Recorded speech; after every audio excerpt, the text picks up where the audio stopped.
What is up? Welcome back. We are back, and by we I mean us three. What's up, brother? Liam, Abdullah, and Nate. We are back. We are your boys. And we're coming back at you with another fire episode 9. Yep, obviously Davison and Danny still unable to join us.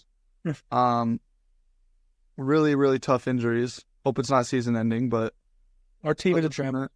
yeah, our team's in shambles. We are the Knicks. And so, Listen here, fellow. but even throughout that, we still got the stars.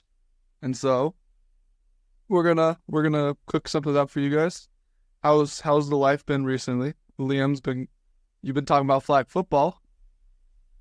Cooking up. We got we OC over here drawing up some plays.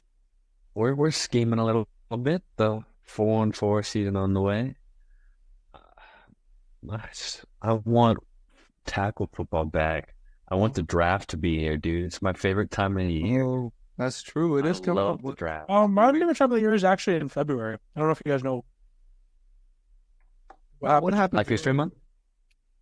I actually don't know what happened. I actually refer to it as Patrick Mahomes History Month. Pat History Month? Pat History Month. 3-1 is crazy. Because he makes history in February. Just like Go ahead. that was the complete thought. No, that was Okay. Just like. Yeah. Just like, well, I also yeah. What's up? I just like to open it up with Iowa is winning the chip this year because thank you, Caitlin Clark. Got their revenge against LSU and Angel Reese. That was a great game. Oh yeah. That might have been the most dominant run I've ever seen a college basketball player go on in that third quarter when she hit 7 straight threes. How the defenders going? Yeah. That's 3 points. exactly. 3 points. That was a Steph Curry. The tough assignment for. I kind of feel bad for Van Litz because she's getting cooked. She never should have She got did. she got cooked off the team. Hold on. In her defense, though, she was doing everything she possibly could. Like, she was contesting every single shot. It All right. didn't matter. We'll get into it later. But right now, let's see if you can remember some more history in Test Your Knowledge.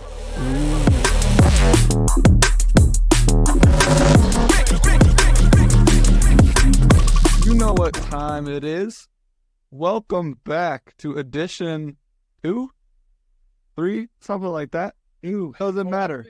It's Test Your Knowledge. So we're going to test these gentlemen's knowledge again. A great first episode. Went down to the wire, of course. And so I'm your host again, Nate. I'm back at it. And I got some new types of trivia, new segments, and some very interesting twists that I'm excited to share. So why don't we just get right into it? So let me get my scoreboard up here. And so the first segment is guess that player. Guess that pro player. So that's how it's going to work. I'm going to think of, and there's going to be 5 or so rounds of this. I'm going to think of a random professional player of note, not just some random actual like bench player, something like that. A pretty well known in either NFL, NBA, MLB, since you two know a bit about that. I'm going to think of one, and then we're going to alternate between you two. There'll be 4 rounds of this.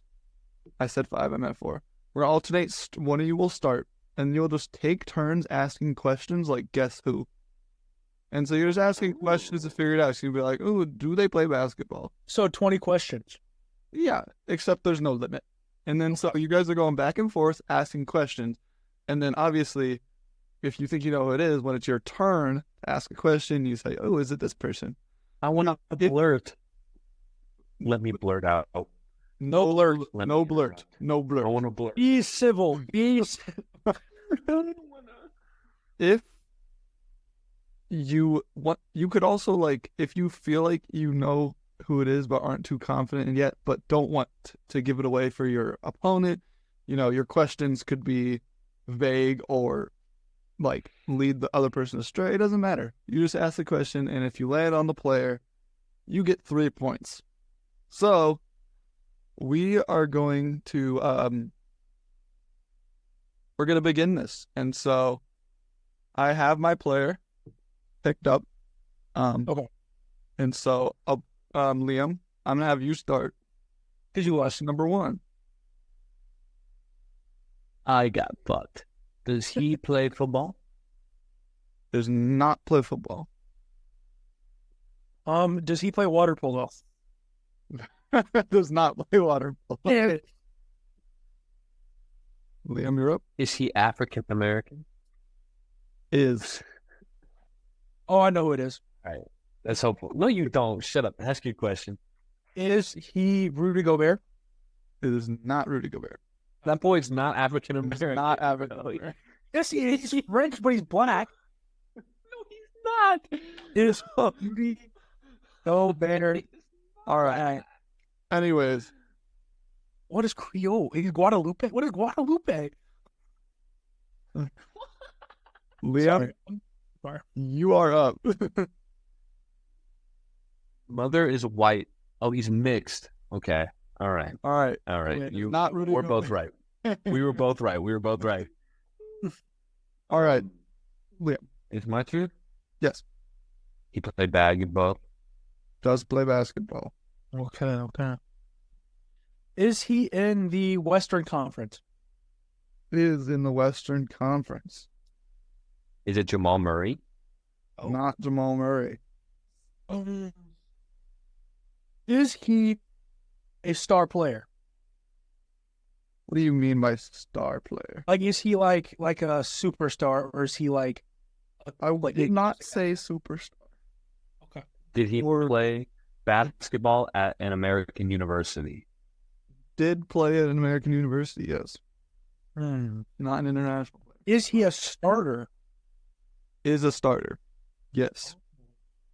Starter in the West who went to an American university for college. That's what we got. Is it cheating if I look up all the teams that are in the Western Conference? No, I don't think so. Okay. You can look at the team. That's okay. Hold up. I can't remember. I just wanted the NBA Western Conference. Oh, this is rough. There's so many. Okay, so he's a starter. He's not a superstar, but he is a star. He went to an American university. And obviously star is objective. Maybe you'll... Is he older than 30? No. Not older than 30. Young and Is he on a team that is top 10 in the West? They are on a team that is top in the West. That limits me. Is his school in the Big Ten? Technically, yes. In 2024-25. Oh. Is he Matisse Thybulle?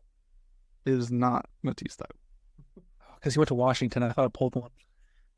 Well, I mean, the school part was right. Yeah, but You said what? he's also under 30. Oh, but I said, oh, okay, my bad. That was a bad guess. Because he's on the Blazers.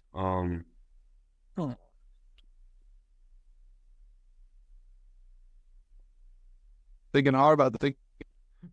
Hold on. Where's the thinker? Bro, be thinking. Is this player Brandon Ingram? Not Brandon Ingram. Went to Duke. Duke University. Okay, so a soon-to-be Big Ten team? Soon to be Big Ten team. Okay. That's okay. Hold on. Now I got to think about these. Washington. Oh, He starts. Oh, he starts. Think about teams. I know who I know the school. I know the school. Okay. That could be one of your questions. Is ask if they Okay, did he go to UCLA? did not go to UCLA. Okay, I do not know the school. is it Bol Bol? Not Bull. Oh, what a pick. That was nice. That was so close. Okay, so hold on. I gotta track this down. Loki, I'm going for both of those, not Liam. So Oregon, UCLA, USC. Who else? Washington. Is that it?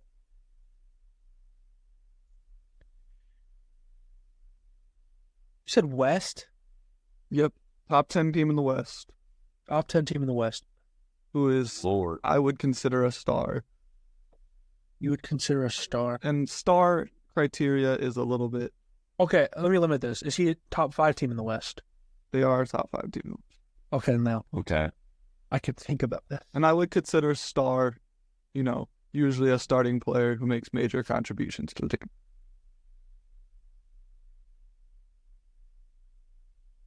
Ooh. All right, Liam, you're up whenever you're ready. Okay.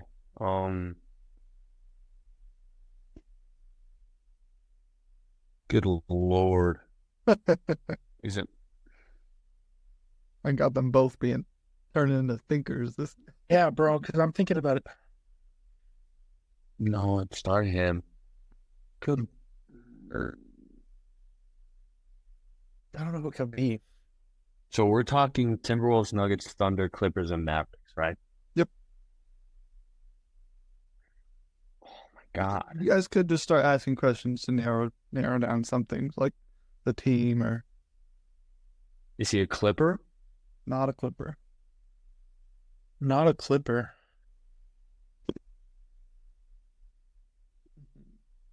Not a Clipper. Boom, boom, boom. I'm actually stumped. Yeah, I'm so stumped. Hold on. Is he on the Thunder? Easy ones that way. Not on the Thunder, though. Not on the Thunder. Okay. Is he a Timberwolf? They are a Wolf. Keeping it home for this one. It is a Wolf, a star player for the Wolf who went to a future Big Ten university. Jaden Daniels? It is Jaden McDaniels. Man, he's Star? star. That is not a star. Uh-huh. No, he's not. One of the best defensive ratings among guards. I mean, yeah, but I'm talking 11 points per game. Shooting 11? 49%. I was not done. Now, here's how I didn't pull this out of my ass. He went to Washington. He did. He did go to Washington, what I just figured out recently. I actually just didn't. I didn't know that until recently. All right. Abdullah takes 3. Now we go to the second player. That Markel Fultz was a good. starts. That was good though. That was. He's a bench player. Yes, he is. You're a bench player. He's not a. I would say he's a good player, not a star. I like by my criteria. I said for how I determine a star. Technically, Okay, that's fair. all right. Now we're gonna go to player number 2. Abdullah, you start. Does he play football? They do play football. Let's play football. Is he NFC? No, not NFC. Okay. AFC. Now, Nate, is he a star or a superstar? Oh my Okay, God. this is a little bit. I would say they're a star. I would say they're a star. Definitely not superstar. Okay. Is he a skill position player? No. Is he in the? I guess- Wait, hold on. Let me just clarify. Skill position is quarterback. Receiver, Receiver, running right. back, tight end. Quarterback isn't considered Oh. skill position. Yeah. Well, they're not. Okay. Is he well known? Among football fans, maybe. Not among not like the most popular. Is he on definitely not defense? popular name. Yeah, it's a defender. Defender. But if you know a little bit of football, then you probably What conference did he play college at? I don't know if I can count that question because it's a yes no, but what college? Like what conference, not the college? Oh, what conference was the college they played in? Yeah. All right, that's okay. It's a Big 12. At least Big 12. I wait, hold on. Let me verify that because I could be wrong.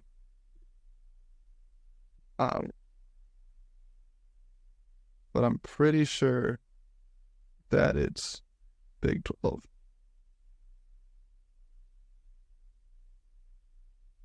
Okay, what are we doing here?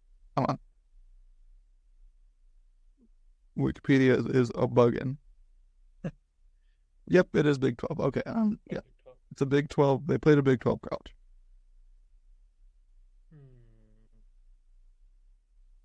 Is he a secondary player? They are in the secondary. Is he in the AFC West? Not in the AFC West.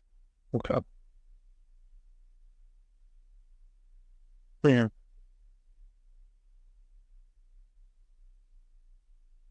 Oh. Good. Is he still on his rookie deal? Oh. How about So if he's been in the league for 4 years, then, or if he's been in the league for more than 5 years, then no, he's probably not. But if it's been 4 or less, then he's on his rookie deal. Yeah, no, they have two seasons. 2 seasons. Okay, So they're on the rookie Oh, yeah, deal. I would say yes, they are on a rookie deal. Is he Sauce Gardner? Not Sauce Gardner. I was gonna say, okay, that's a star. That's a superstar. Were they a day 1 or a day 2 pick? Like, so first, second, or third round? I gotta look into that. Hold on. I'm not.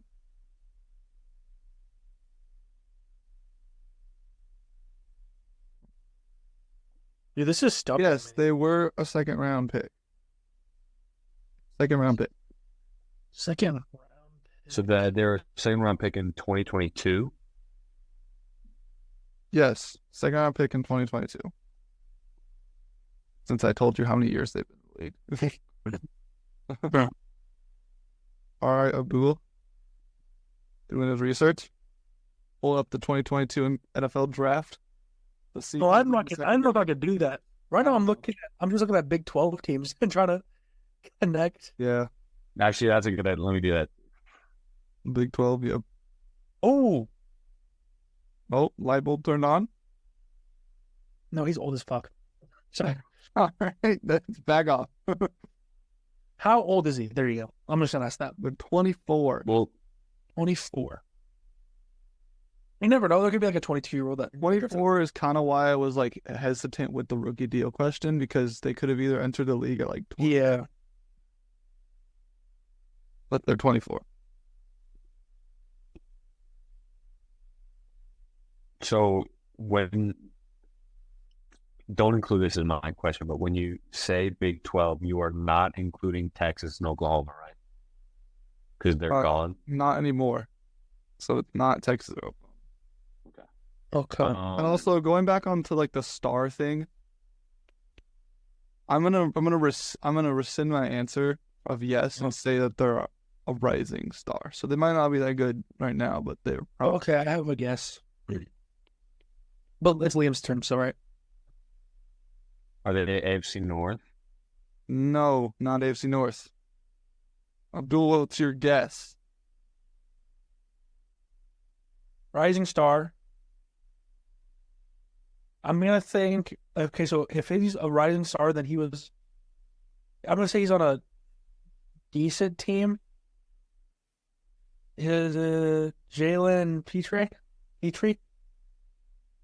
It is Jalen Petrie. I was thinking Texans. What a shot! That's impressive. I was like, they can't be that good, but they also could be decent. Mm-hmm. All right. Well, yeah. That is impressive. Give me 1 sec to find. Dude, Madden carries my NFL knowledge so badly. Mm-hmm. Really? Yeah, I guess. Because, like, I signed bro because he's like an 87 overall. Otherwise, I would not be signing bro. I don't know who he is. Okay.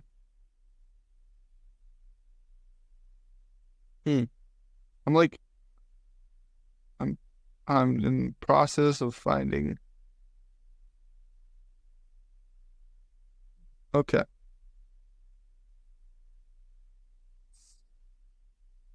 All right. I've found player number 3. Okay. Liam, you are starting whenever you're ready. 8-ball? It is baseball, so don't ask me too many. Are they a star? 'Cause I have no. Okay. But I am looking at like their ESPN player profile right now, so I could tell you other. Okay, so I'm assuming this guy's probably good, right, Liam? I would assume so, yeah. I'm guessing, is he Bobby Witt Jr.? Not Bobby Witt Jr. Is he AL or NL? Just look up the team and it'll tell you. I'm getting Yeah. AL. Okay. Okay. So Bobby Witt wasn't a bad guess. All right. Question. Bobby Witt.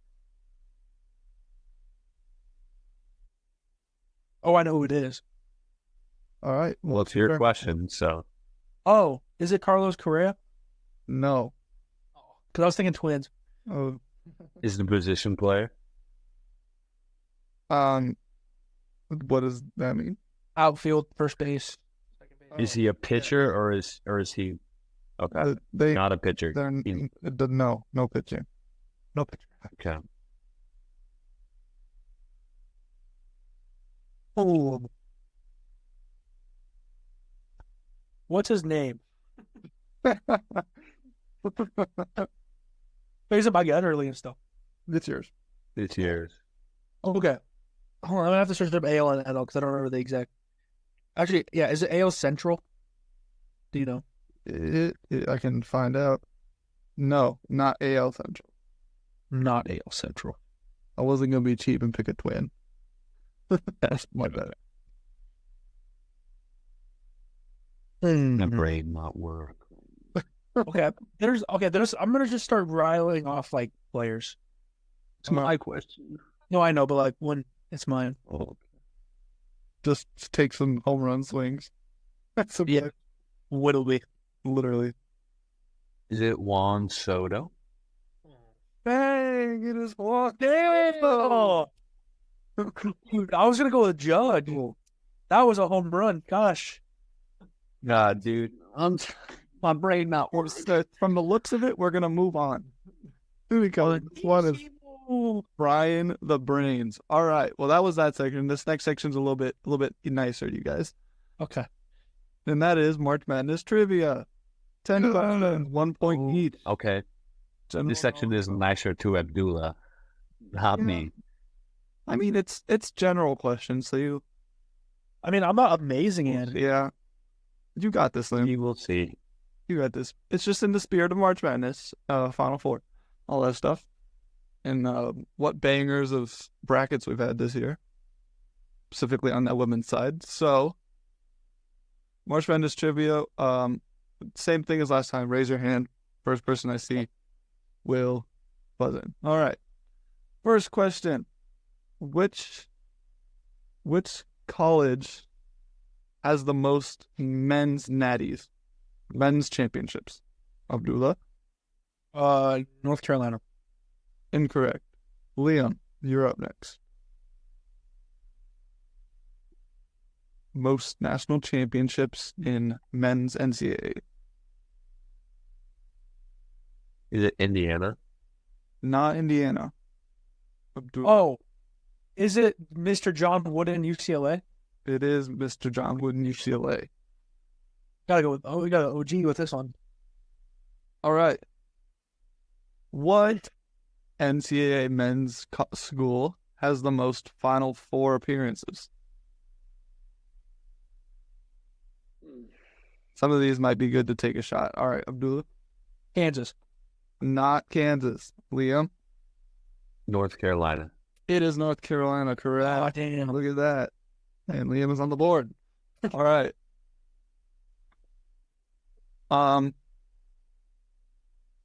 This one is gonna be one where you're definitely just like might be just throwing answers out. What's the record for the most points in a single tournament game? Might be good to just 126. Oh, Abdullah first. Is it a player or like Sorry, individual player? Individual player. Oh, Single player. Zach Edey's 40? Not 40. It's the number I'm looking for. I will give you a help. It is higher. More points. Liam, you're up. 53. It is more. Mind you, this was in 1970. Dullah. Who the fuck was playing in 1970? That was going crazy. I don't know. Higher than 53, though. Is the first one like the exact number or closest? I'm just looking for the exact number at this point. You guys keep going back and forth till someone gets it. So, shoot for above 53. Is there's so many numbers above 53. Yeah, but within reason of basketball. Is it much higher than 53? I don't know. I wouldn't say so. All right, these are too many questions over here. My bad. Okay, fine. Fucking, I don't know, 61.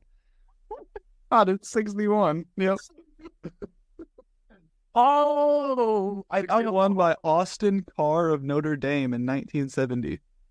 Somebody get that man a contract. Get that man in the league. Leave him now. He's probably dead. All right. Next question. What is the lowest seed to make the Final Four? Oh. Liam. Was that 13? 13? No. Abdullah. NC State 11. Yes. It wasn't just NC State, but there were various 11 seeds to make the Final Four. All right. Next question. What is the lowest seed to win it all? Oh. Number seed. Lowest seed to win the Natty. Abdullah? 6? Not 6. Liam? 8? It is the 8 seed Villanova in 1985. That is correct. All right. Speaking of seeds, what men's team has the most 1 seedings of all time? Abdullah. UCLA. Not UCLA. Liam. Most times being the 1 seed. Duke University. And this is not Duke University. Kentucky. Not Kentucky. Unk. It is Unk. No, why is Unk so good? Unk has been 17 times and 17 tournaments they've been the 1 seed. God damn. Including this one. All right. I love Unk. This is what year did the NCAA start using the term Final Four? To describe the semis? 1968. No. Eno raised his hand. I raised it mid-sentence. All right, Liam, what's up? What's your guess? Is it 21st century, senor? No. Here, he said 68. Okay. I'll give you sooner or later. Just say higher or lower. Okay, that's better. It's Let's higher, not. higher than 68. Okay. Oh, is it 1988? It is lower than 88. Is it 1970? It is higher than 70. 1985. It is lower than 85. Is it 1975? Higher than 75. 1981. Lower than 81. He bounced. 1978. It is 1978 that they started using that term. Let's go. You guys were ping-ponging back and forth. Duel was too low and Liam was too high. All right, speaking of years, what year did they start referring to the tournament as March Madness? Oh. Liam? 1980. Ooh, close but higher. 1980. Don't say close. Don't say close. God damn it. Lower than 85. 1982. It is 1982. All right, ping pong. Okay, because I just read about that the other day. So You did? No. Yeah. All right, we got 2 questions Fresh in my left. mind. All right. Which school has the most tournament appearances without a Final Four appearance? Oh. I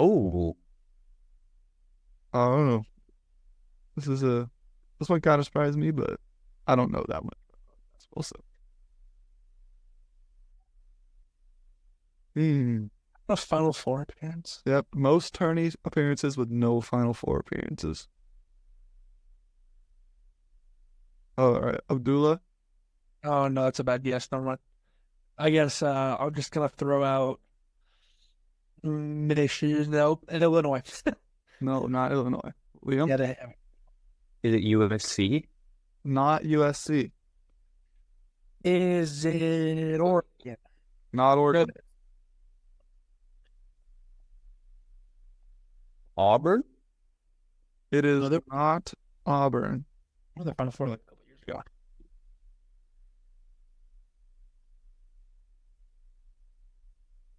Okay. At some point, I'm gonna give you guys the conference of this team to Okay. help you out. Kansas Oh. State. Not Kansas State. Is it Creighton? Not Creighton. That's not a bad guess. All right, 2 more guesses, and then I'll give you a conference. 2 more guesses and a comp. I don't know ball history, but this is not a school I expected to be. Is it Iowa State? Not Iowa State. St. Peter's? Not St. Peter's. This is a Big 12 school. Is it Houston? Not Houston. Wait, is the Big 12 conference for basketball different? Oh, it's the new one. It's like UCF, Houston. Oh, okay. I look up teams that I can't remember. Is it BYU? It is the BYU Cougars. Bro, I guess the wrong Cougars. 30. What did you do? 30. This. No.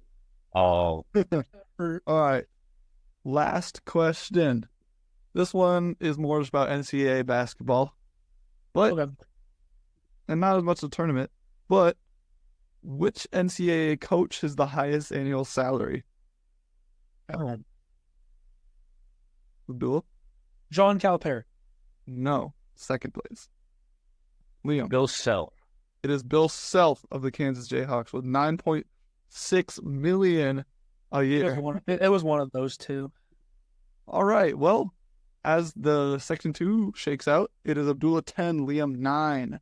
Damn. Liam was out here like, oh, a good section for Abdullah, and he outscored him I fumbled in. by 2. All right. So now we're going to move on to the third and final section. This is the one I was working on and the one I'm the most excited about. And so, if you would, give me 1 second. University. I need to. University. All right. Here we go. If you guys would, look at your screen. Mm-mm. Welcome Yes. to Guess That City based off of its pro teams color schemes. I saw this on, I believe, Instagram once, and I got inspired. So I'm going to show you 3 color schemes of 3 pro teams from one city or area. Usually it's city. And so I'm just going to go at like a very slow pace, like, all right, 1 and 2 and then 3. It's whoever shouts it out. Oh, shouts it out. Yeah, you could raise your hand. Either one. No, because you're you could get, because like maybe lag could be into place. So Yeah, how about you raise your hand? Oh. Just so lag don't be in play. All right. So there are 5 cities. If you guess it, you get 5 points. And so we're going to go ahead with here's city number 1. 3 color schemes. The first color scheme is right there. Red, orange, green. And mind you, this is from any professional sport. Of note. fuck. Of note. Orange green. Ooh. Kind of an ugly one, but all right. The next one. And the next one is blue and red. These are the Abdullah. Patriots. Boston. It is not Boston. Liam, you have a guess too? Is it New York? Not New York. Let's move on to color number 3, and that is might be the giveaway. Is it? Maybe not. Yep. Liam? No. Ignore me. Wait, Detroit? Not Detroit. The giveaway. I guess not.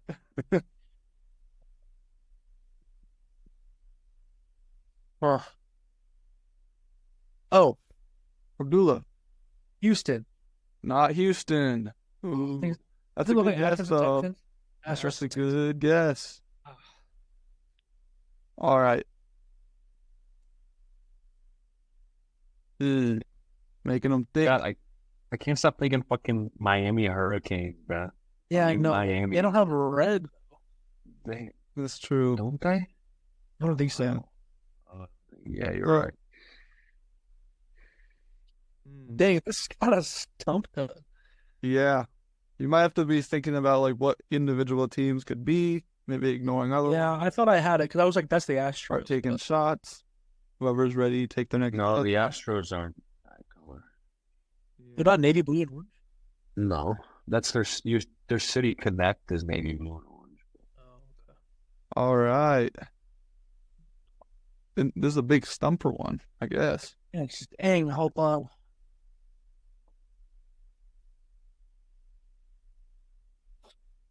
Abdullah? Chicago? It is Chicago. Oh. Good guess, Abdullah. Okay, I saw it. I saw the Bears. That's why I thought it'd be the giveaway, but I suppose not. I was not thinking Cubs. Dang. Yep, I went to the official team colors, so some of these are like, but all right. Next city, number 2. The first one is right there. Nice little gray, a light blue, and a black. I like those colors. Mm-hmm. All right.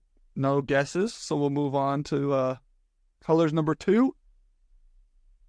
There you go. Thinking hard here. This one is a little more difficult. Oh, Abdul? New Orleans? Not New Orleans.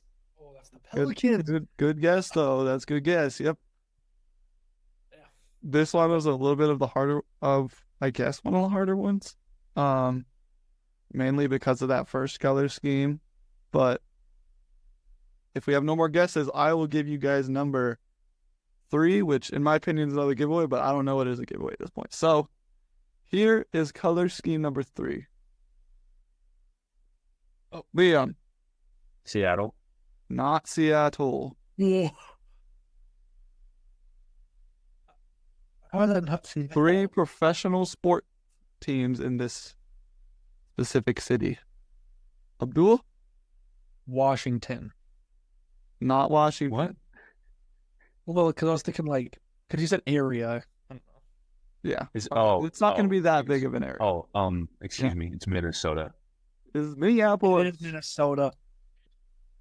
I saw the Twins, and I was like, and that could be the Timberwolves. That's the Timberwolves. Yeah. Yeah. All right, Liam. Not takes round 2. We're back to a 1-point game. All right, here's city number 3. First colors. Leah? San Jose. I mean, I'm going to count that because it is the Bay Area. Wow. Yes. Man, that's Yeah. the Sharks. It's the Sharks. Yeah. All right, Liam. Good guess there. Put you in the lead. Bro pulled it. Oh, dude. Abdullah, if we got to the 49ers, it would have been a fucking bad dash to answer that. Yeah. Yeah. All right. Here is city number 4. This one's one of my more favorite ones, I guess. I don't know. Not the city, but just like the colors. Number 1, your standard red, white, and blue. Yep. New York. Not New York.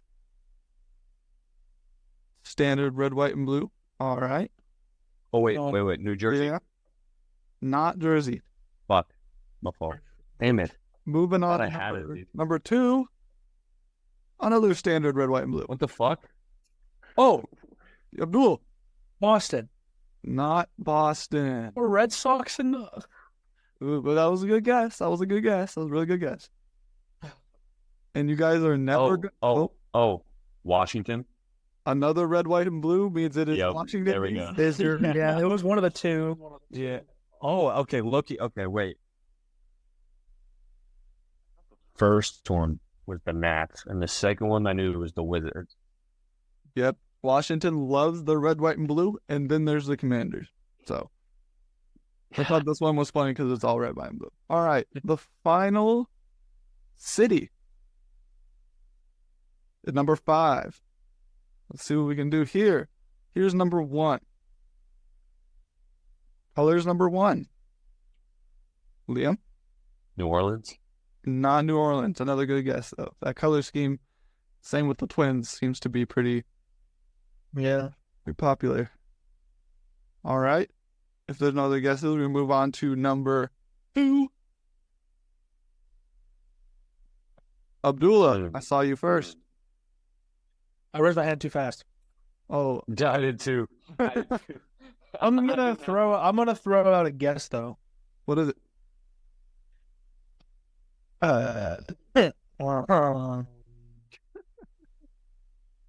What is that? Baltimore, Maryland. I don't know. It is not Baltimore. Liam, you still want to take a guess? Could you raise your hand? Is it Arizona? Not Arizona. Yeah, that's not. Now, we will get to color number 3. There's 4 there. I didn't really fit the last one in, but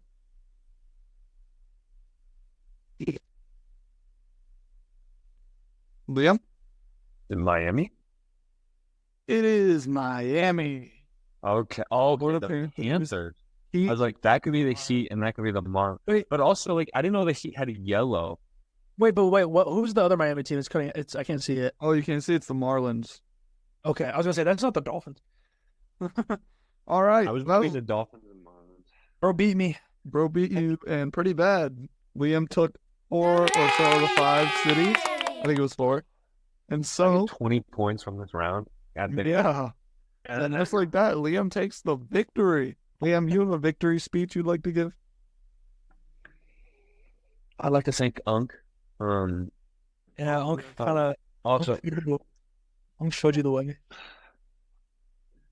What did you just do? did you hear that? No, we couldn't. No. God, I didn't hear anything, no. Part of it was like high too. It was a high pitch. All right, well, that concludes round number, what is it? Episode, we said 2, I think. Episode 2 of Test Your Knowledge. So now, we're going to talk about some March Madness. See you there. All right, we're gonna start with Med. All right, welcome back. Authority, too.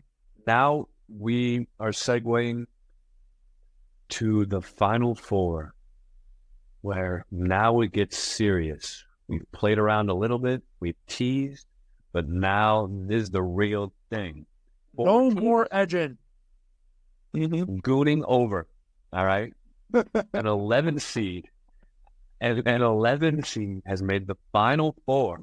Ooh. An 11 seed that no one thought was going to make the tournament prior to their Not me. conference championship run, where they went on an absolute tear. And here they are. Does DJ Burns have it Big Burns.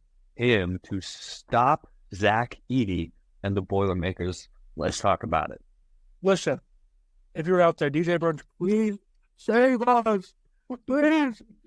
I cannot watch another 40 minutes. I cannot watch another 40 minutes of Zach Edey basketball. It's a torture. It is. I can't stress enough how boring that guy is. Good, sure, but boring, absolutely. I mean, it's not, good, but, like, you cannot deny the fact that he takes so many free throws a game. And obviously, a majority of those, I can say, a majority of those are because defenders inside don't know how to stop this 7'4" guy, and so they kind of do hack at him. I do agree with that. My problem that I always have with the officiating of Purdue games is that the treatment Edey gets, no one else gets. And I know there's no other team has a Zach Edey, but will we see here with another big dominant man inside in the paint, will he get the same amount of calls? Because if not, that's going to be the difference in the game. I think the officials have to be fair and even with the officiating. And I mean, we can sit and talk about officiating for a while. This is going to be a good game. I'm interested to see if Edey Burns, how that matchup's going to be. It might not even be, because Edey's tall, Burns is sort of tall, but mainly just powerful. So he can probably back Edey down, but Edey can probably block that. I don't know. How I'm going to sum this one up is unstoppable force meets immovable object. DJ Burns is an anchor. He's not going to get pushed around, or he's not going to just let Edey, because Edey dominates when he turns to the basket and has that length where no one can reach it. Burns is just going to make sure that he has no room to turn. So that's where I get it. But how I view this game, It just go ahead. you know someone is a different breed when he is getting scouted to play a professional sport that is not his own. That he's never NFL scouts have reached out to this man who has never played a down of football, asking him if he would be interested in trying. It's insane. It's pretty crazy. But I'm gonna go to the analysis of this game, and it's hard to bet against Purdue. Obviously they've had the tournament on the tournament jitters in the past, but they finally look like they've been put together or like playing well. They're finally in the Final Four. You finally see them living up to their potential. But that's where I think that it's going to end. NC State has been on a miracle run, and all miracle runs have to come to an end, but I don't think it's against Purdue. When I look at this game, I'm thinking the talent of Purdue is way better than the talent of NC State, but NC State is a well-oiled machine right now. They're playing for each other, and they want each and one of their own brothers to win, and you can't stop that. And you've seen they've played teams that are like Marquette. They've played teams that are better than them on paper, but it's the way that they play on the court and the way that they're having fun and they're playing for you. You can tell they're playing for one another, and that's what I think is going to separate the two. Recently I've been watching the 30-30 called Survive and Advance, which is actually about NC State, but you go back about 51 years at this point? 40. Just a little bit ago. 41 years at this point. Led by Jim Valvano, legendary coach out of New York. And this coach, probably not as legendary. But what I have seen is I've seen a lot of news because that was a miracle run in its own as well. Because prior to that conference championship run that they made, no one really expected them to make the tournament, let alone make any noise. And Valvano passed away in 1993, I believe, due to cancer. He was only like 47. His grave and rally this week has gotten a lot of love. Like, people are showing up in droves to pay their respects. I think out of respect, out of superstition, what have you, because this guy embodied NC State, and I honestly, I was already rooting for them, but what a Cinderella story it would be, where this coach, his job was questioned. They weren't sure if he was going to come back next year prior to that tournament run, and now he's a win away from the championship game. For sure. Good point. There's a lot of heart coming out of NC State right now, and it is. And makes a good point. Zach Edey's over here saying he's the underdog or some reason. He's under nothing. He's 7'5". Yeah, I know. I like, the thing is that just like we said at the beginning of the year, at least some people said about Purdue, this is the best team they've had. This is the best Purdue team they've had, especially in the last few years. And we're seeing that. We're seeing the results. They're in the Final Four, and they're actually, they're pulling away and winning games. I watched that Tennessee game, unfortunately. Very unfortunately. Dalton his back was breaking because of the work that he was doing. And then the thing that really just surprised me in the game was that Tennessee was throwing this freshman with like very few minutes on Edey because all the other great players guarding Edey were close to fouling out. And so like that's what you get when you play Purdue. If they're gonna give the ball to Edey, and he's gonna do his work inside. And you're either gonna foul him, he's gonna make a shot, or he'll eventually miss. But he doesn't do that a lot. Usually it's the first two. And so then, to stop Edey, you might put some guy when they do an inside pass to him, they might collapse a couple of guys onto him, but then you leave the perimeter open, and Purdue has some shooters. That's just the way they play their game. And it's really hard, so it's really all about matchups. If they can stop Edey and slow Edey like the Nebraska Cornhuskers did, and then if there's, his shots aren't falling and stuff, they're going to keep trying to go to him, and then eventually they're going to have to give up and start finding other things to do, which you're in a much better situation if you can do that. Well, here's my thing. It isn't a science to stopping Edey. The reason Nebraska won and teams have beat them I think the teams need to start watching film, because the teams that have beat Purdue this year, their goal wasn't to stop Edey when he gets the ball. It's to prevent Edey from getting the ball. And you have someone in DJ Burns he's big, but he's sneakily athletic. So if you eliminate the chance of Edey getting the ball in the post or at the top of the key where they run that pick and roll game, you're going to have a big chance. But also, listen to this. Purdue's known for their rebounding on both sides of the ball. They average about 40 rebounds a game, but NC State also averages 35. The thing is, you think Edey's so dominant, which he is, but then you have, we've mentioned like DJ Burns, but also their guards, they rebound the hell out of the ball. And Purdue wins a lot of these games because they get the second chance kickouts, they get the second chance layups, and NC State's going to eliminate a lot of that. So that's why it's kind of a stylistic nightmare for not only Edey, but for the guards. That's true. Well, I think it's going to be a good game. I want to watch it because it's going to be good, but I don't want to watch it because there's a chance that it also just sucks. Yeah, with what a game that will be worth watching though. UConn and Alabama, a team in 4-seed Alabama where I can say that I certainly did not expect a run like this, especially with their region as tough as it was. Like it proved very tough.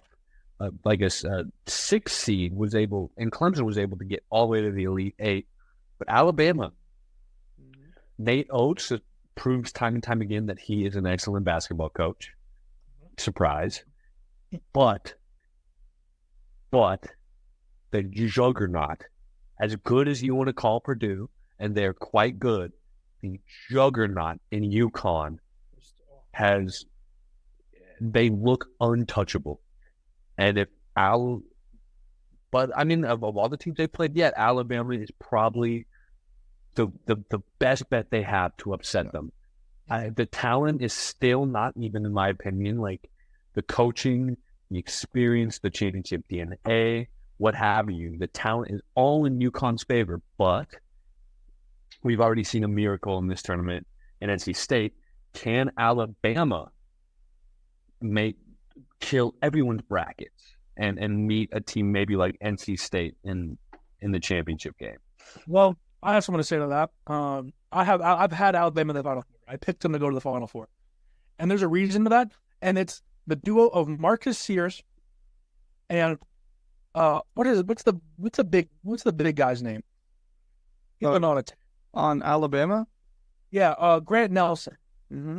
He didn't have the greatest game against Clemson, but he's dominant, and in my opinion, he might be up there. I mean, he's not as offensively talented as Donovan Clingan on UConn's side, but he is a better defender and a rebounder. And I think that Alabama, yes, they're the underdog. They should be. I mean, We just saw UConn go on a 30-0 run. Who goes on a 30-0 run ever? Like, that's insane. That's insane to me. But I would not be surprised if UConn gets a little bit shell-shocked because this Alabama team is very, very aggressive. Very, very they let a lot. They basically what they do is generate how they want the game to play. So they speed it up, they slow it down, they do whatever they want. UConn is also used to doing that themselves, so we're gonna have two teams battling for the tempo of the game. And even though I do think UConn's gonna edge it out, Alabama's a team to watch out.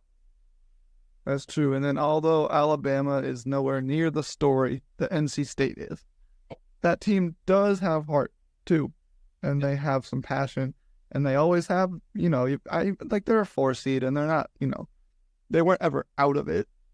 But, they are definitely an unexpected and they definitely have a lot of passion and energy.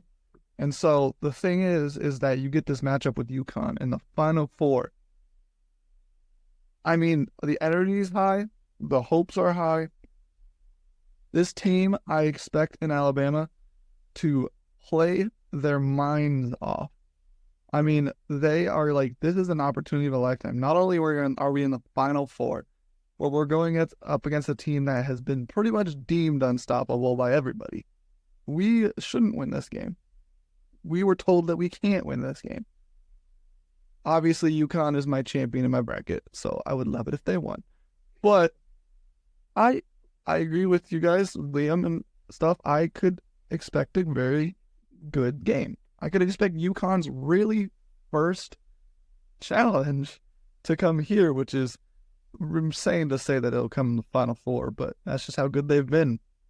I'm growing more and more confident in Alabama just because they probably have had the toughest region in 1 seed UNC, 6 seed Clemson, 3 seed Baylor, 2 seed Arizona. They also don't play the conference. They don't. No. And you could tell that. Like they have a really tough conference and they still made it as a pretty high seed. And then they went on an absolute roll against probably some of the nation's best teams. And they squeaked out a victory against North Carolina, but then went right back the next game and proved that it wasn't a fluke, that they can compete with anyone. And Clemson, who probably was up at that point, was probably up with NC State as one of the hotter teams in the tournament, and Alabama stopped it right then and there. I'm getting more and more confident in their ability to play with anybody because of how physical the basketball is in the SEC. Stats don't win everything, but I'll give you some stats right now. Alabama makes more threes than UConn a game. They shoot more free throws, and they out-rebound UConn on a daily basis. They also, the only thing that UConn has an edge on them is assists and blocks. Outside of that, Alabama runs the table. So, I'm just saying, it's a very well-oiled machine, a very, very nice team. They can shoot, but they can also defend. They can score. They can do whatever they want, but same with UConn. And we've seen that UConn does it at a higher efficiency. Like, none of their games have been close. So it's really hard. It's really going to be easy to see that. Is Alabama going to want to play close with UConn, or are they going to, that's their only chance. You can't let UConn get on that roll. And I think out of all the teams that UConn has played, this is the best chance to stop that. I like what was said earlier. I can't remember who said it. The word shell shock. Mm-hmm. That's honestly going to be one of the best bets to stop the UConn team. This UConn team, now this is probably not their mindset. Obviously Dan Hurley's a great coach. And so, they have only trailed for 28 seconds. They have dominated the entire tournament. So they might be up on their high horse right now. They might be comfortable, smooth, hearing the unbeatable things and be like, yeah. You know what? We're chill. We're going to cruise to this championship. Yeah. If you can give them a fight and you can shock them by either going up and like making them dig out of a hole, or by even just pacing with them and controlling the energy and pace, if you can shock UConn, give them a reality check and be like, hold on, maybe we're not unbeatable, then they might start to question themselves. Then they might start to make mistakes. And I think that that's going to be one of the keys for Alabama, is to go out there and give this UConn team an awakening. Speaking about Shell Shock and UConn, their counterparts in the women's have to do a little bit of shell shocking themselves, going up against the number one player in women's college basketball. So should we transition to that one? What do you think of that powerhouse matchup between Iowa and UConn? Ooh, good one. We're about to see Kyrie v. Curry in Beckers versus Clark, obviously. I really like that comparison. I'm not gonna lie. So it's That feels like 2018 finals, David. it is. Yeah, that is a very good Obviously Clark is the Curry. I mean, she is. It's just regardless Curry. Yeah, and I'm gonna be honest. Like the Iowa's probably the Warriors. I mean, in this region at least, South Carolina is a different animal, obviously. But Iowa did upset them in the Final Four last year. They have experience with that. First, I got to get past UConn. And there is this narrative that it is Caitlin Clark against the world. But she would not be in the position that she is, nor would Iowa, because she is not a LeBron James. She's not going to carry her team to the Final Four of the national championship game. That's just not, something that she is capable of. As of right now, maybe in the WNBA it'll be different, but she has had a lot of very good underappreciated help. Kate Martin, Gabby Marshall, Molly Davis, Hannah Stelke, all very solid. Sydney Folter kind of came out of nowhere this year. All really good basketball players. And there is this narrative that it's just Caitlin Clark against everybody, but it's not really the case. The reason that Nebraska lost to Iowa in that conference championship game was probably not because of Caitlin Clark. If anything, it was because of Kate Martin, who was routinely left wide open beyond the arc and just continued to knock those shots down. And every game, Caitlin Clark just continues to elevate those around her. And this is probably the biggest challenge they will have had yet, though. Because, go ahead. Oh, no, you can finish your remark.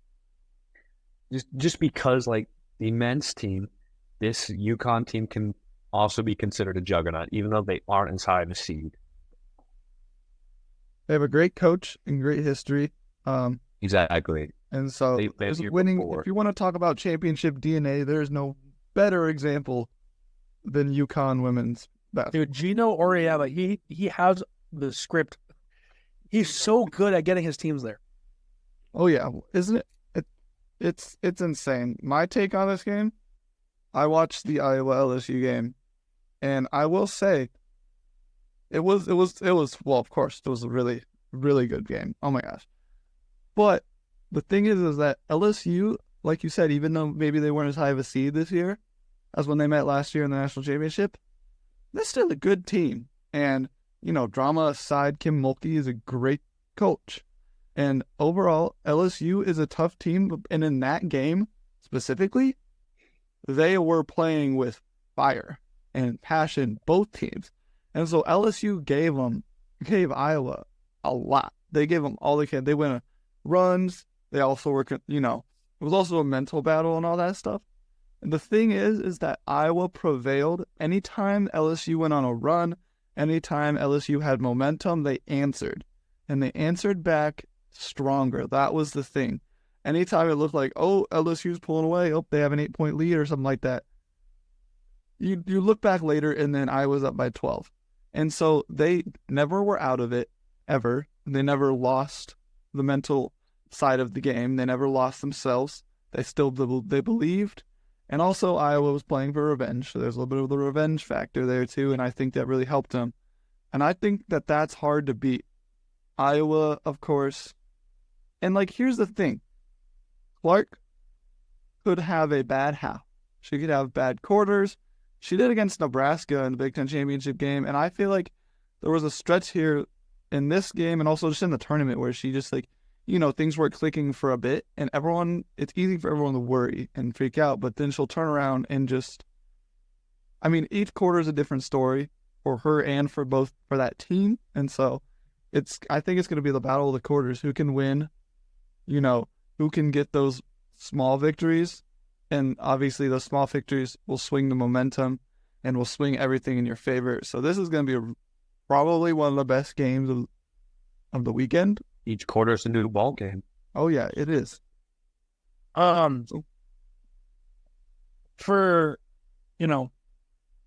when I see it looking into this game, I actually am on the side of shock. I'm a UConn over Iowa.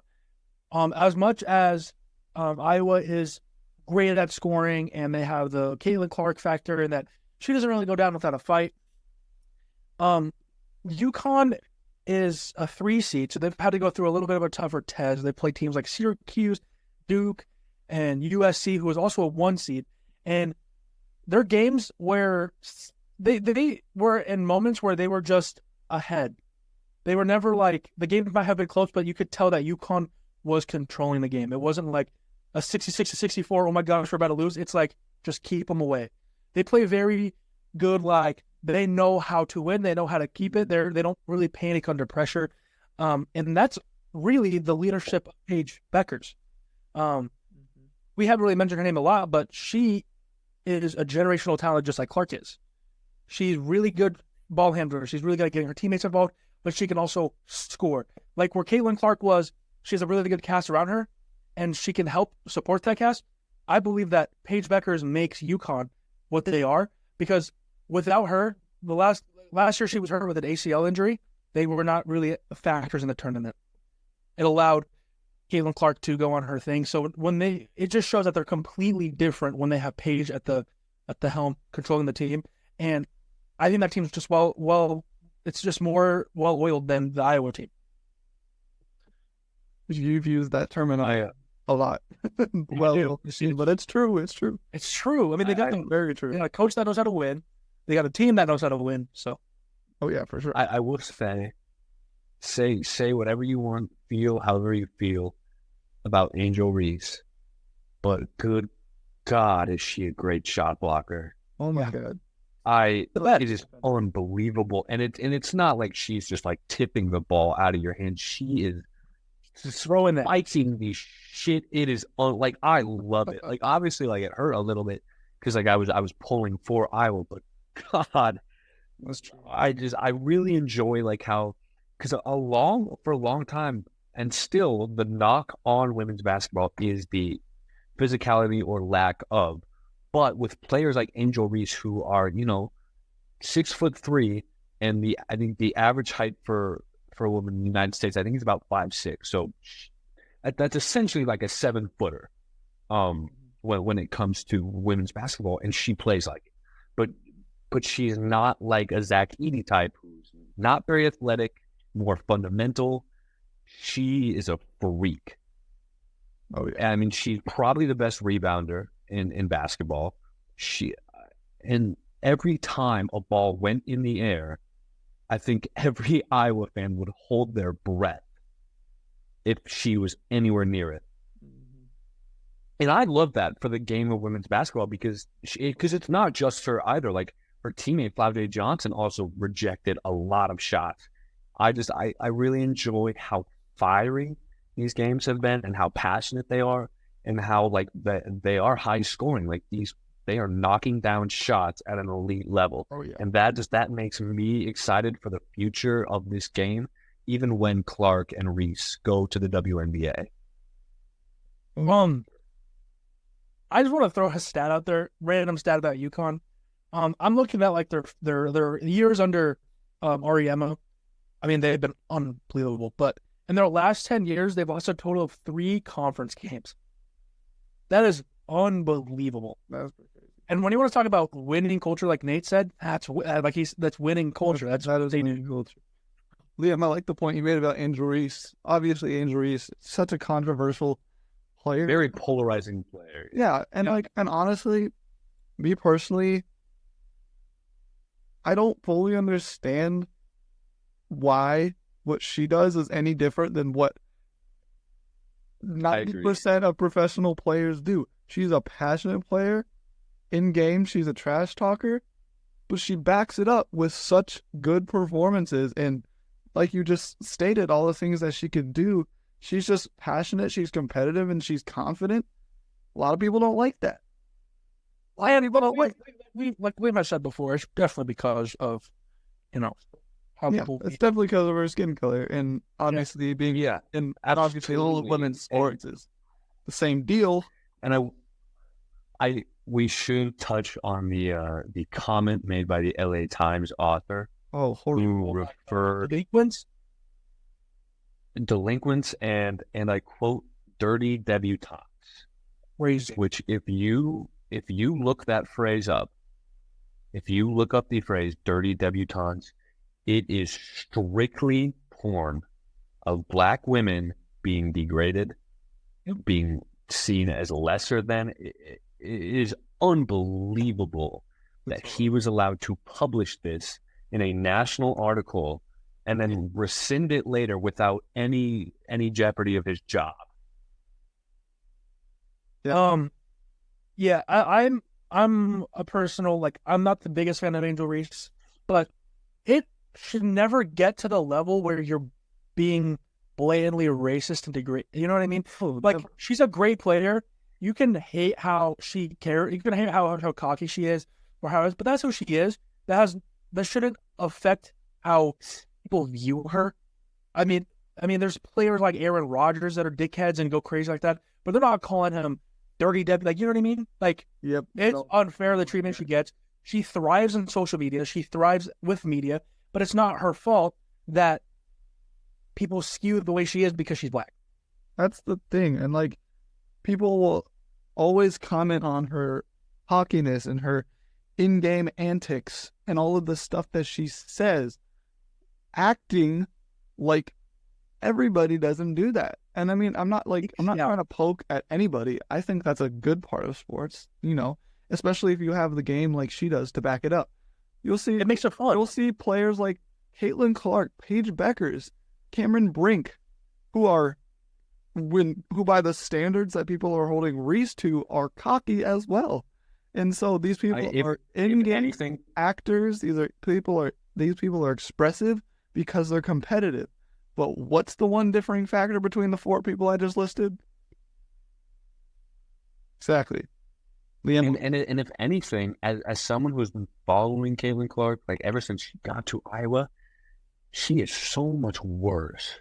She's horrible when it comes to trash talk than Angel Reese. And don't get me wrong, I absolutely love Caitlin Clark, but I mean, she throws fits.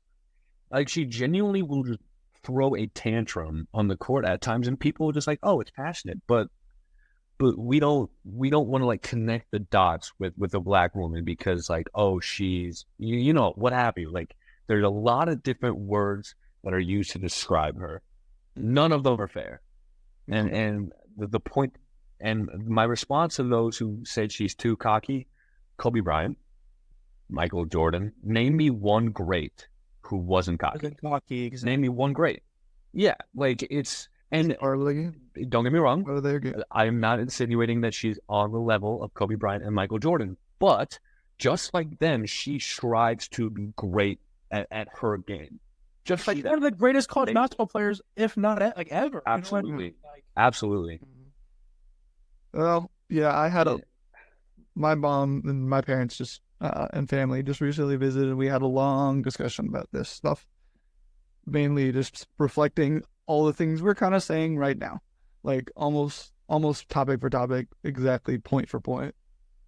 To close out this conversation before we hit who's balling, I will say, I think the best possible thing that women's college basketball could have at this moment is a villain.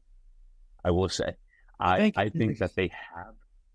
I think that they have a villain is very good for the sport because, personally, I love villains. I love good villains, and especially when they're not actually a villain. They are just great at what they do, and they're vocal about it. And obviously, a lot of factors. Exactly, a lot of factors are going to increase that at times when it comes to skin color, identity. But I think that the villainy character that she gets painted as made last year's national championship game, maybe my favorite basketball game I've ever watched. It was fun. Oh yeah. To have another good one this year. I think we're lined up to no matter the matchup. Oh yeah. It's just time to grow up. It's time to grow up. Before it was women because they're women. Now it's okay. The women are good. Now we have to resort to discriminating against like grow up, man. Yeah. Anyway, enjoy sports for what they are. Enjoy sports for what they are. But sports. Before we do anything else, we didn't really talk about the other matchup between South Carolina and NC State. NC State's having the same thing with the men, kind of a little Cinderella run. They beat out Cameron Brink and Stanford and all of that, but South Carolina's UConn, and they haven't lost a game all year. They're very talented, and as much as I love both NC States making it to the championship and winning it, South Carolina's too good. Yeah, the thing about South Carolina is, yes, they are the UConn of the women's tournament. They are undefeated, but we have seen, like I said, they've gotten shocked before in this tournament so far. They have trailed, they have been startled and scared, and so they're not as untouchable as I would deem UConn's men's team to be. And obviously Don Staley's a great coach, and they just have a great roster. I mean, everyone has stars, and they definitely have stars, but they also just have stars everywhere. That is a very well-oiled machine. And so, they're the favorites, but I wouldn't be surprised of an upset. But, they're undefeated. Speaks for himself. Yeah. So, well, we got some good games coming up. Oh, I'm excited for this weekend. I am going to be tuned in to every TV station I can. And yeah, we have some good natties. As always. Yeah. That's true. But it is the thing about Iowa women's team is it's hard not to be fascinated when you watch them. They're good as shit. They're really good. They're good to watch, and they're fun to watch. That's the thing. Like it or hate it, Caitlin Clark is absolute must-see TV every time. I will say, I don't think Lisa Bluter, the coach, gets enough credit. I think everyone is more focused on, possibly the greatest women's college basketball player, or, his general basketball player of all time. Yeah, because you could make that argument, and I would certainly entertain that.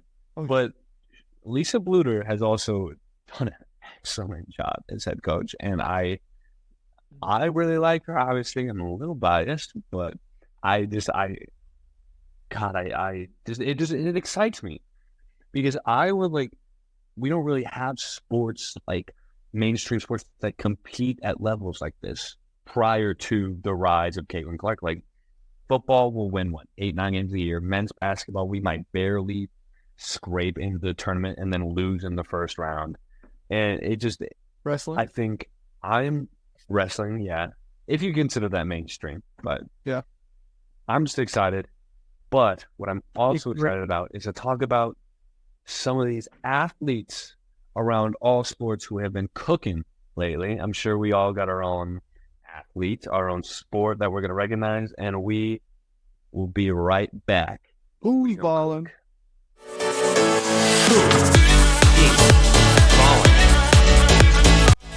Who's balling? That's the question. Me? I'm balling. Ooh, Abdullah and Liam might be balling. But let's talk about who in the sports world have been balling recently. I can kick us off. Who is balling? This one has a little bit of a closer connection to me, of course. But speaking of actually balling, the Golden State Warriors are kind of balling. And here's the thing. The Warriors obviously are nowhere near the team that they have been known to be for the last decade. The dynasty, sadly, I would consider it over, although, it probably won't be over till Curry leaves. And so, but they're not competing for championships anymore and coming out of the West as easily as they have, to the point where they are considered to not even make the playoffs at one point this season. They're on the fringe of the play-in tournament. And outside, honestly, it was kind of a thing where they were like, almost feels like they're outside looking in. Like, even though they're in the tournament, they're not exactly respected that much to even do anything play in tournament. But they heard those allegations, and this team has woken up to a sense. In their last 10 games, they're 7-3, 9-4 in the last 13. Currently on a 6-game win streak ever since my Wolves beat them. And so they're on a 6-game win streak. They've turned around ever since they've started hearing the Houston Rockets talk a little bit more. The talking grew. They're like, okay, we are the Warriors, and you are a young team. So now they are 4 games above Houston, and if they can keep winning, they will all pretty much just shut that door and eliminate the Rockets from the playoffs. And I think that they are starting to wake up and find their groove. The biggest reason why they've been so good is that this help that Curry needs is arriving. And Curry is not necessarily having to carry the team. For example, against the Dallas Mavericks, really good team, Curry did not have that many points. I believe he only had like 13 or something like that. The rest of the team stepped up, specifically players like Andrew Wiggins, Klay Thompson in his new role off the bench, Draymond Green when he's not ejected. Like, the thing is, and also the young guys like Trace Jackson Davis and Brandon Bojemski. And obviously we know Kuminga, he's been hurt for a while, but Moses Moody too recently has been getting a lot more minutes and delivering. So the thing is that the help is there, and we're seeing what this team can play like when everybody contributes, and it's not just one man show. And so the Warriors, perfect time to start balling, they're balling. I'm gonna keep it in the NBA. I'll make this one a little bit short and sweet. I'm gonna start you guys off with a question. What do you guys think of when you think about Orlando Magic basketball? You think but if you're looking at performance, you're thinking 13 to 15. You're thinking 13 to 15 on the bottom. You're thinking lottery picks, and you're thinking ass. Yeah. The Orlando Magic are the 4th seed in the East this year. And as much as I would want to talk about the Knicks coming back from 21 tonight, we have to give the Magic some love, because a 4th seed from a team that has known to be poverty is absolutely insane. I mean, I'm not going to say that they're going to be amazing in the playoffs, but, you just got to highlight that they got a young core. They're kind of a little bit of an older Thunder. They're not going to be as raw potential, but they're going to start being a team that's going to be competing every year. And that's something that I've never seen in my life, really. I've always seen their Magic as just butt. So, yeah, I just wanted to highlight just them being the 4th seed. I mean, they are tied with the Knicks, and I hope that changes. But, yeah, just the Magic basketball, is it back? Orlando Magic. Maybe. Orlando Magic. I'll take us to the MLB. As we're probably expecting at this point, now that baseball's back. And we're going to go to the New York Mets.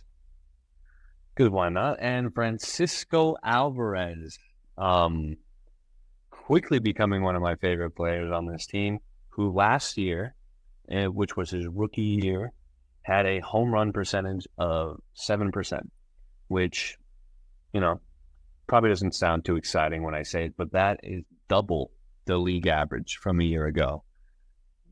He did not play a ton. I mean, he played a decent amount of games, but hit a lot of home runs.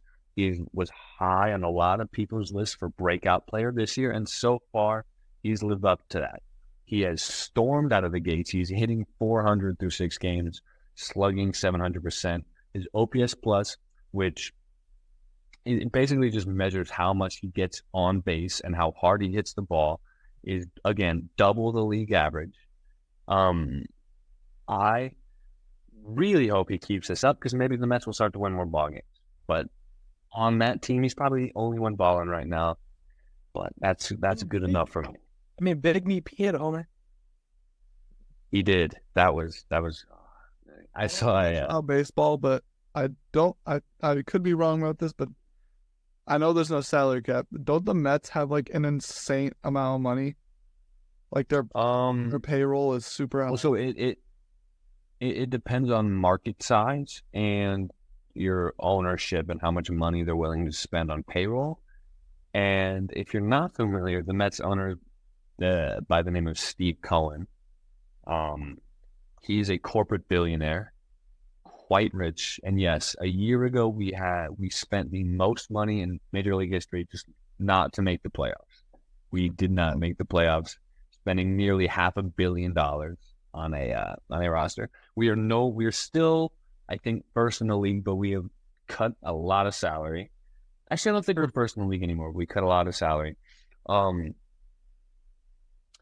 Unfortunately, winning is just not in our DNA anymore.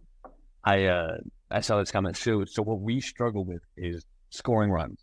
And there was a comment on Instagram today that I sent to my father, who's also a Mets fan, and it said, "God could be pitching, and the Mets still wouldn't give him run support." And it's true. So true. But enough about me bitching about how poverty the Mets are. We're gonna go to more of a spicier field, where we're going to be giving some of our hot takes about the sports world recently. I know that I've got a good one. I'm sure Nate and Abdullah have good ones too, and we will find out what those are next.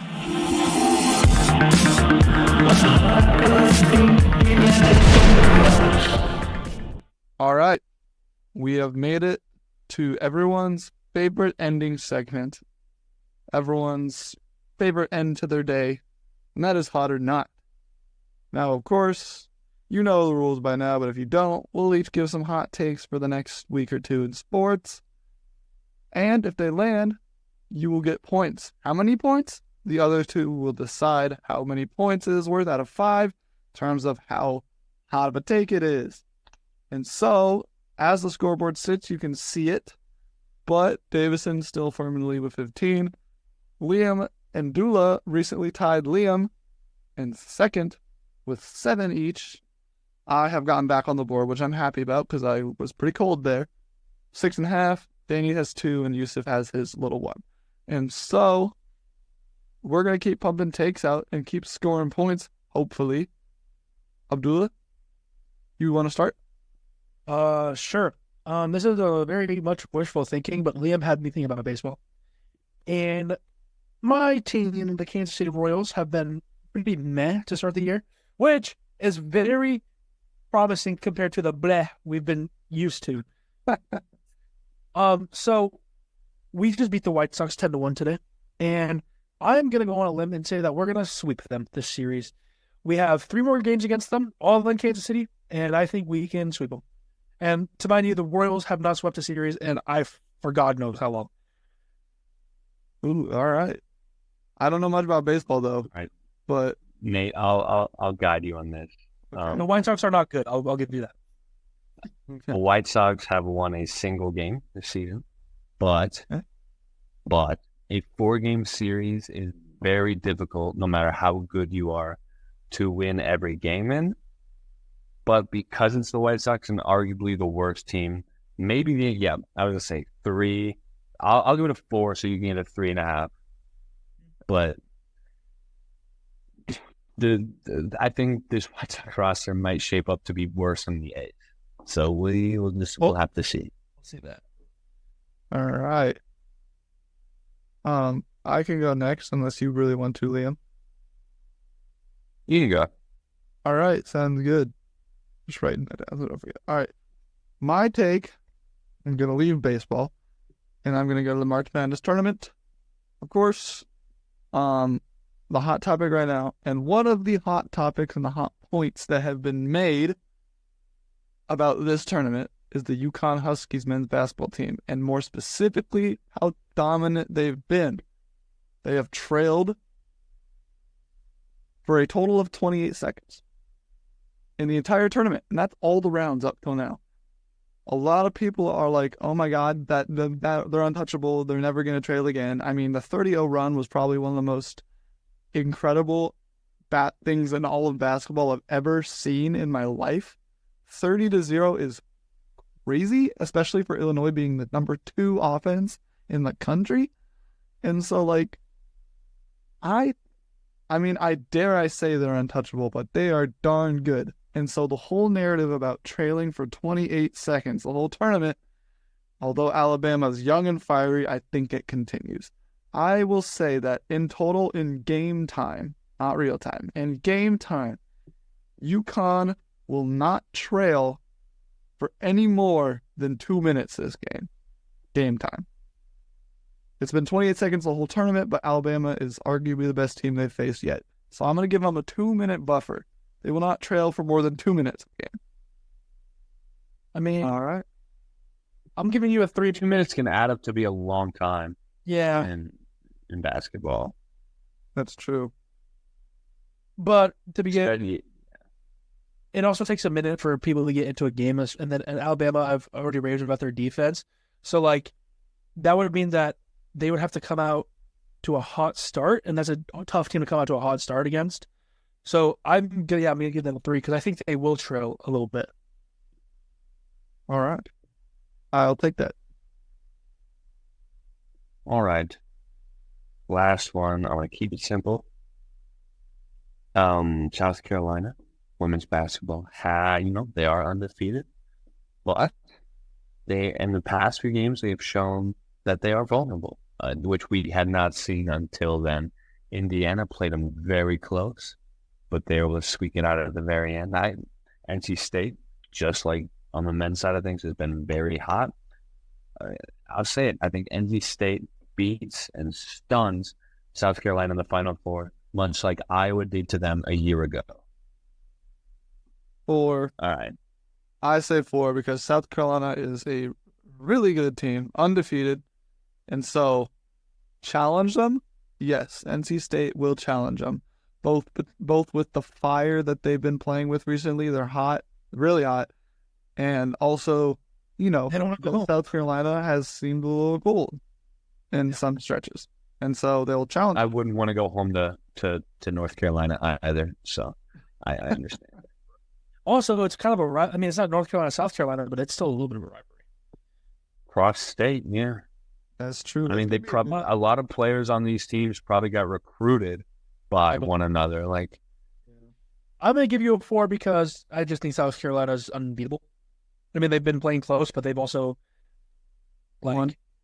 Yeah, 1.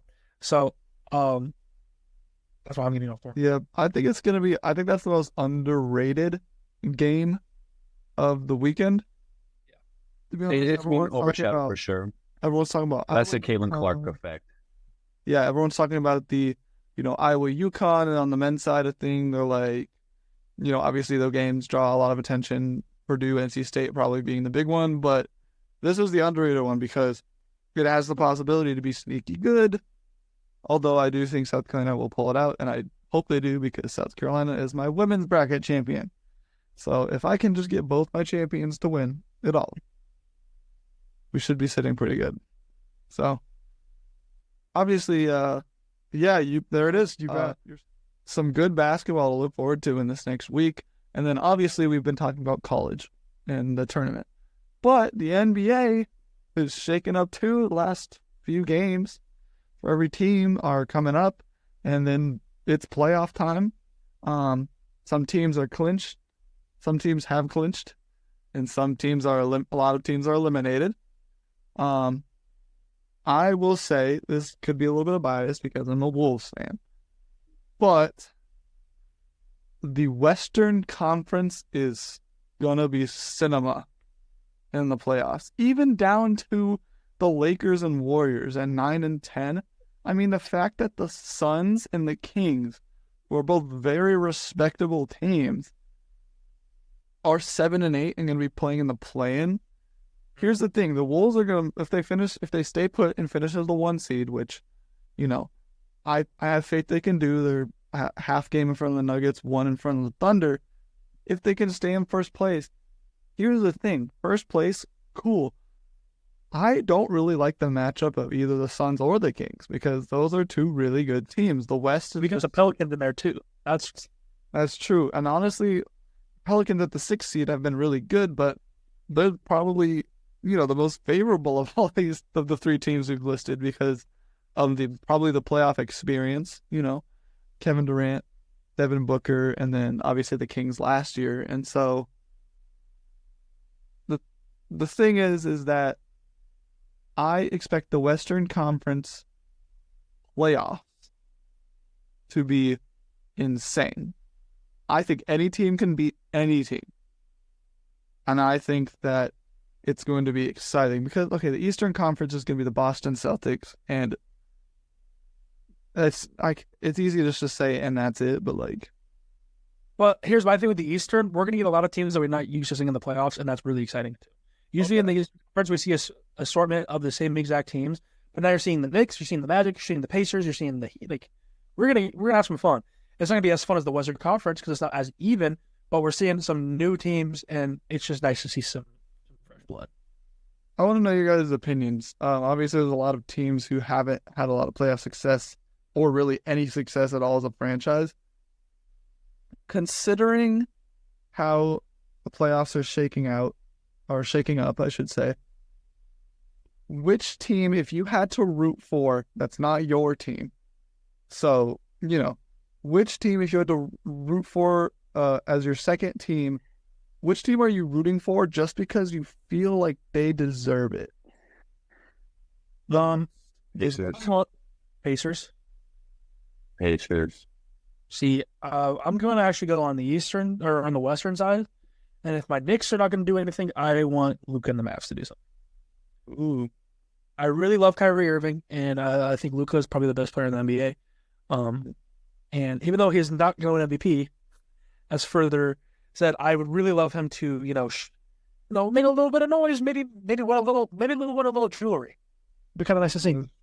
he's a very good player, and that Mavs team is finding their stride slowly. That's becoming more of a complete team. I would personally have to say, obviously, rooting for my Timberwolves, but if I had to pick another team that I feel like just honestly has been through a lot and, deserves some success, obviously there's the Magic there. But what about the Knicks, bro? The Knicks. What about us?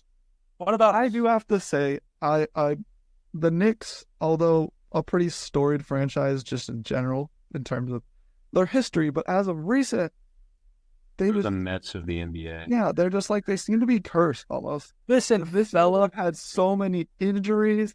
This year they've had so many just problems. Put together, I want that Knicks team to go far, and I'm all here for it. You and me both. Well, what I mean, Jalen Brunson show. Go ahead. What I mean by that is that we both of our franchises were really at their peak in the 70s, 80s, 90s, early 2000s, and then we both had the unfortunate poor management for a couple decades. I could do a better job than bro. That we are just starting to recover from now, but there are still setbacks. Like for you, it's the injuries, and for the Mets, it's also injuries and just Winning money and spending your money right. Yeah, we instead we're gonna spend our money on 37-year-old Adam. And it also helps. It also helps that we're both orange and blue and both in Manhattan. Pretty close. And we symbolize the cruelty of sports franchises in Manhattan. And we also hate the black and white teams like the Yankees and the Nets. But Nate, you and me both. I think that through my whole entire life, I deserve to see a championship with the Knicks, and I'm gonna get it. If you haven't had enough, Was 3 not enough with the Chiefs? Was 4 not enough with the Chiefs and Royals? No, I want more. This guy, bro. I mean, yes, I had the Warriors, but outside of that, I've been blessed lately. I can't lie. I've never seen I've seen my teams go and then get fucking killed By the Royals. or the Warriors. Yeah, that's true. all right. Well, there's some exciting stuff, and we hope to see y'all next week. Hopefully, we can have some more company. And Angel Reese, if you want to come get an interview from us, Oh yeah, for sure. Get on the podcast. come on, man. Yeah, we for sure. But that's gonna do it for episode number 9. And if unless there's anything else to be said, I know what I'm gonna be doing this weekend, and Probably basketball. about you. So other than that, we'll see you guys later.